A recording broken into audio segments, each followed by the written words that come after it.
achieve the greatest success of your life. Today, joining us is Miss Tamiko Lurie Pugh. Welcome, Tamiko. Thank you for having me. It is a pleasure to have you on. I'm so excited, and I want to share with our viewers, a little bit about your background. So if you don't mind, I'd like to share with them your bio. Tamiko, often referred to as the empowering diva, is the voice of women empowerment. And as the CEO of Tamiko Lurie LLC and the founder of Still Standing Foundation, she has constructed a powerful movement dedicated to the empowerment of personal development of women across the world. Tamiko is the epitome of her aptly named nonprofit, Still Standing Foundation, an organization that provides a positive outlet for survivors of domestic violence. To shed the shame and despair of their struggle while gaining strength and power.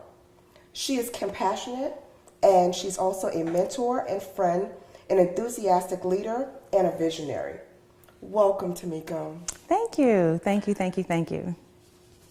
And having you here and learning so much about your foundation, I've heard so many great things about your foundation and the annual event that you do, the fundraiser, to bring awareness to domestic violence, as well as helping those that have overcome domestic violence or probably still dealing with it. So tell us a little bit more about yourself. Okay, well, I'm originally from Buffalo, New York. I've been living in Atlanta, Georgia since 1999.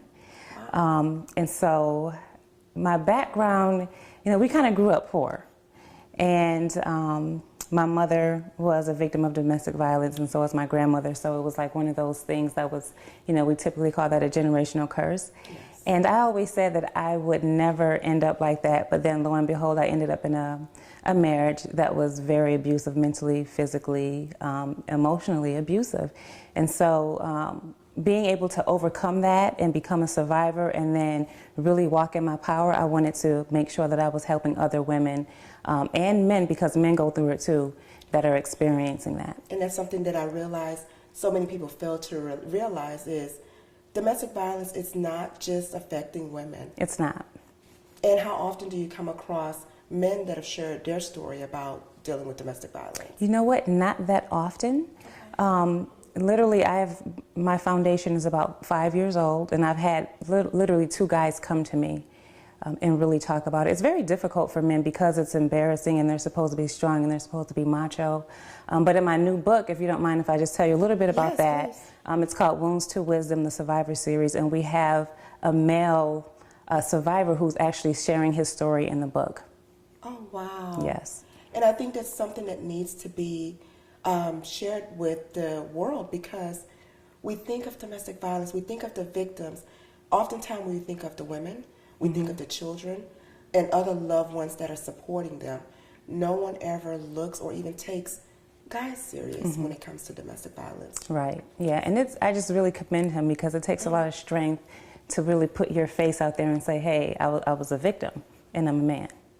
Wow, it does, it takes a lot. Now, what ultimately inspired you to write the book? Well, my first book, Wounds to Wisdom, I'm Still Standing, that was inspired really because of my personal experience with domestic violence.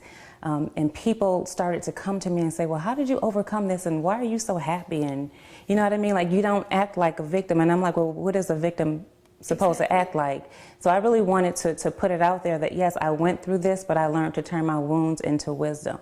It's just like a little child in a playground. They're playing and they fall off the monkey bar and they get a wound. Exactly. The next time they go play, they're a little bit more conscious of where they're going to play or how they're going to do it. And so that's turning your wounds into wisdom. You grow wise from those things that you go through in life. I love the title. Yes, thank you. And I've actually interviewed several domestic violence survivors. And I'm always amazed because no 2 stories are ever the same. Never, never. But there are some common phrases where you hear people that were ashamed. I didn't want to admit that I was in an unhealthy relationship. Right. I didn't want to acknowledge the signs. So those are the things I would like to speak with you more about. But right now, we need to take a quick break. Okay. So, listen to our viewers, please don't touch that dial. We'll be right back with more information on how to live equipped, empowered, and inspired. Hello, and welcome to Jewels Unveiled with Dr. Judith Fletcher. As many of you know, domestic violence is something that affects so many individuals within all of our communities. And today we have joining us Miss Christina Saunders, a domestic violence conqueror. And I would like for her to share some tips to those of you that may be dealing secretly with domestic violence. Perhaps there's something in your gut that's telling you you're in an unhealthy relationship. The situation may harm you, and you're not sure how to get out. I'm inviting Miss Christina to please give some tips to that individual, that person who is probably hurting in silence, probably wearing makeup, turtlenecks to work, not wanting the world to know of what they're going through. Yes, I do understand, because that was one of the things that I did. The most important thing is to have someone that you know you can trust. You know, I have to say, I had a family once everything came out, was very supportive of me. And a lot of people feel like they're alone and they don't want to tell anybody, but most of the time there's someone right there in your circle who knows what's going on and may be saying things to you, but you are just covering up, covering up, covering up. Stop covering up and let them in. Let them in, because they'll pretty much help you. Exactly. And also, do not be afraid to leave when you find the right opportunity. We're not encouraging you to confront your abuser. Absolutely not. But make a plan to get help, to find a safe haven. If you have children, find a safe haven, not just for you, for children, for your kids, and get the necessary help. As you can see, there is life after getting out of an unhealthy relationship, dealing with abuse. You do not have to stay and take it. So we encourage you to find the necessary support, connect with the right people, and get the help that you need. Thank you. Welcome back to Jewels Unveiled with Dr. Judith Fletcher. Joining us today is founder and CEO of Tamika Laurie LLC and the Still Standing Foundation, Ms. Tamika Laurie Pugh. Welcome back. Thank you. We were speaking prior to the break about the importance of sharing the most common signs of abuse, because I think oftentimes individuals that are dealing with domestic violence live in denial. Absolutely. So what are some signs that you recall from your personal experience, as well as some that you've heard from other survivors? Well, typically the signs are going to be the same. You know, we see the signs early on, but sometimes we either we mistake the signs for love, or we try to protect that person. And so some of the signs that you might want to look out for is isolation. You know, so you know, your abuser, or maybe he's not an abuser yet, but this person that you're dating, they may say, oh, you know what, I don't like that group of friends that you're hanging with. Maybe you should not hang with them. I don't think they're good for you. And you're thinking, you know what, he really cares about my well-being, but that's a form of control. Now he's isolated you from your friends, and so once the abuse starts, you don't have anybody to reach out to. So isolation is a sign. Another sign of abuse, and for me, was financial abuse. My ex-husband was like, I'm supposed to take care of you. You don't have to work. I quit my job. Wow. And so he, you know, was providing, and he gave me an allowance, but that was a form of financial abuse. Even though I'm thinking, wow, he doesn't want me to work. This is awesome. But no, that was a form of financial abuse, because once the abuse started, I didn't have any money to leave. And so that's another, you know, a sign. Just really small things like jealousy, you know, being jealous, having a quick temper, anything where a person has any form of power and control over you. So the things that they say to you, if they're being verbally abusive, that's a form of control. You know, if a person's being manipulative, that's a form of control. So anything where a person is using control to control you. That is abuse. And I'm listening to some of the signs that you shared, especially with the isolation. I remember, because I'm also a survivor, Good. Okay. and I was in my relationship for almost 11 years. And that's one of the things that I didn't look at as a sign. I thought, oh, he's just protective. Yes. He really cares. And so when friends would say, you know what, that doesn't seem healthy, you then start thinking, oh, okay, stop, stop hating.